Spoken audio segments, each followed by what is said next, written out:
If you're asking yourself, should I buy Battlefield Hardline? Yeah, but maybe at a reduced price. This is why. Battlefield Hardline is a fast-paced, frantic first-person shooter with moments of awe around every corner. With its over-the-top B-movie single-player campaign to the insanely fun multiplayer, this game is a great package for any first-person shooter fan, but it has a lot of issues as well. I'm a fan of the Battlefield franchise, but the way Battlefield 4 launched left a bad taste in my mouth. I was also tired of constantly getting shelled by tanks and helicopters. Since Hardline is more infantry focused, one of the days of getting killed by a helicopter from a mile away, or running around a corner just to see a tank there and it blows your face off. Personally, I think this is a great change of pace because I was kinda sick of that, but I could see where the fans of the Battlefield franchise are feeling a bit left out. I'm not really a graphics person, so I'll keep this short. The graphics in this game are really no different to Battlefield 4. Yeah, they're good, but if you're looking for something as good as the Order 1887, you're not going to find it here. Have a look at these screenshots for an example.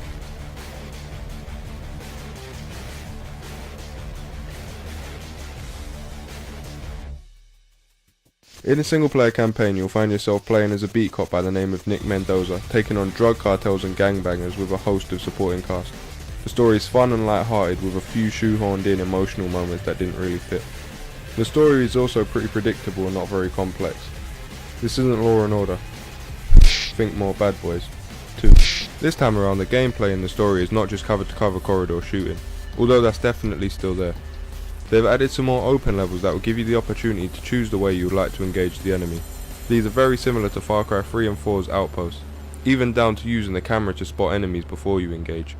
Alright, so how you want to take this, man? There's a lot of Alpert's dudes down there. Looks like there's a place to climb in on the left. Okay, or we could crawl under that fence over there on the right. Yeah, or we could take them head on. What? If you're up for that. Man, you lead. I'll be right behind you. That's what I thought.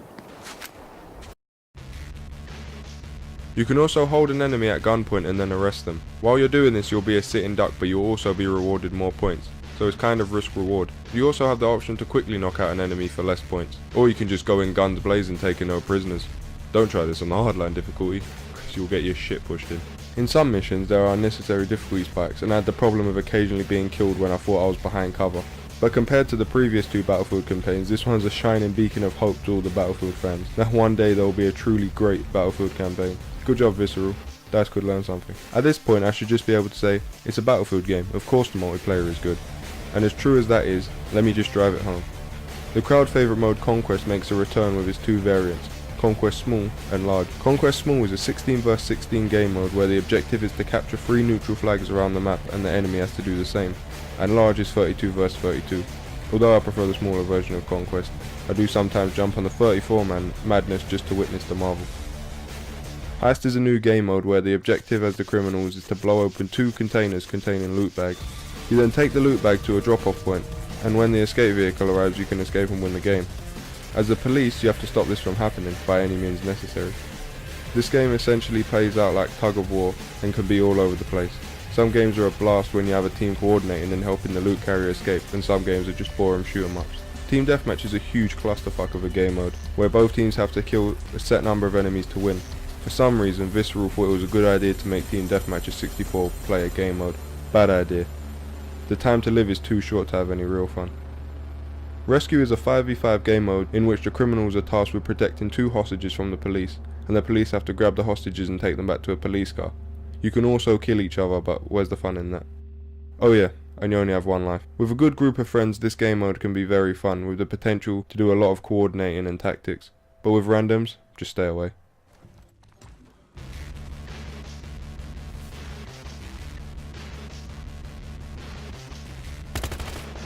Crosshair is another 5v5 game mode where you only have a single life, but instead of the criminals protecting the hostage, they have to find and kill a VIP. The VIP is player controlled, so this means you might have a player that's like Rambo, he can go around with a pistol and kill everybody. Or you might have a player that just runs out into the middle of the battlefield and gets wasted with no remorse. So, you know, mixed bag. Again, fun with friends, but alone you'll just find frustration. Blood Money is similar to Capture the Flags, where cops and criminals fight over control of a stack of cash piled in the map. I've only played this game mode a few times, but what I've played seemed pretty fun. But I couldn't play it very much because all of my time was being sucked away by the last game mode. Hotwire. Hotwire is a game mode about car chases. You're driving through the street, you hear the sirens of the police, you look back, there's police there. 4 police officers hanging out of a car, rinsing yours.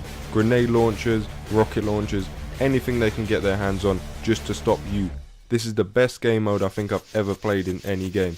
It's the most crazy, mental, any sort of word that means crazy game mode you will play.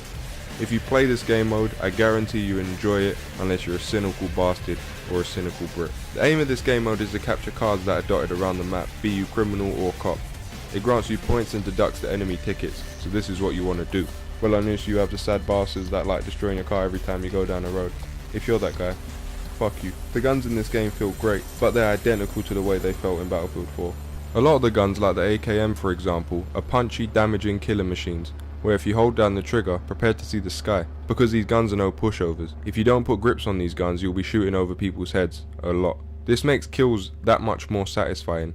When you line up that shot with a sniper rifle and spray that guy's brains all over the wall behind him, you'll do so with a big smile on your face. Although I do have an issue with the drop off of SMG and carbines being so extreme.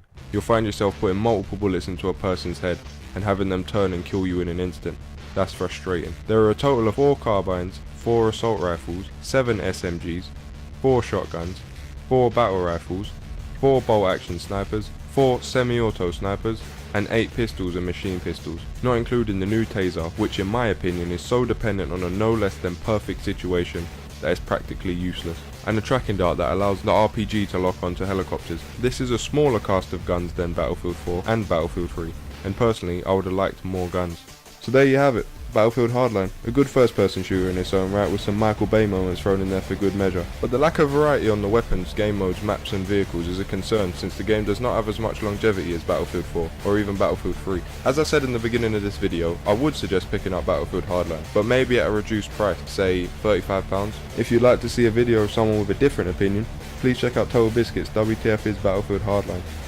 You don't want to just know my opinion, I might be wrong. You might not like it. You might think his opinion is more valid. It's not, because I'm more valid. Alright, see you in the next one guys. Peace.